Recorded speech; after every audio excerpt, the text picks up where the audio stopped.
প্রিয় শিক্ষার্থীরা, আজকের ক্লাসে আমরা বিভিন্ন পরীক্ষায় আসা একটি খুবই গুরুত্বপূর্ণ অঙ্ক সমাধান করব। অঙ্কটি হচ্ছে গড় বের করার অঙ্ক, গড় নির্ণয়ের। তো আমরা এখানে গড় নির্ণয়ের কয়েকটি অঙ্ক নিয়েছি, আমরা অঙ্কগুলো সমাধান করার চেষ্টা করব। তো অঙ্কে আছে হচ্ছে 1 থেকে 100 পর্যন্ত সংখ্যাগুলোর গড় কত, 1 থেকে 49 পর্যন্ত সংখ্যাগুলোর গড় কত এবং 1 থেকে 99 ও 5 থেকে 50 পর্যন্ত সংখ্যাগুলোর গড় কত। একই টাইপের অঙ্ক আমরা একটা করলেই বাদ বাকিগুলো আমরা সমাধান করতে পারবো নিজে নিজে। তো এই অঙ্কগুলো বের করতে হলে আমাদের গড় নির্ণয়ের সূত্র জানতে হবে। গড় নির্ণয়ের সূত্র জানলে কি করতে পারবো, আমরা এই অঙ্কগুলো সমাধান করতে পারবো।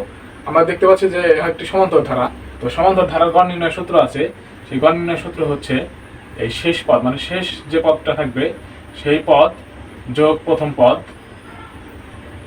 ভাগ করবো 2 দ্বারা। তো শেষ পদের সাথে প্রথম পদ যোগ করার পরে 2 দ্বারা ভাগ করলে আমরা কি করব, গড় বের করতে পারবো। তো আমরা এখন 2 নম্বর অঙ্কটা দেখি। 2 নম্বর অঙ্কে বলছে হচ্ছে 1 থেকে 49 পর্যন্ত সংখ্যাগুলোর গড় কত। আমরা লিখবো, আমরা জানি দিয়ে আগে সূত্রটা লিখি। আমরা জানি গড় বের করার সূত্রটা হচ্ছে শেষ পদ যোগ প্রথম পদ ভাগ হচ্ছে 2। আমাদের 2 নম্বর অঙ্কে আছে হচ্ছে 1 থেকে 49 পর্যন্ত সংখ্যাগুলোর গড়। তো আমাদের 2 নম্বর অঙ্কে শেষ পদ আছে হচ্ছে 49 আর প্রথম পদ আছে হচ্ছে 1, আমরা 1 লিখলাম, ভাগ করবো 2 দ্বারা।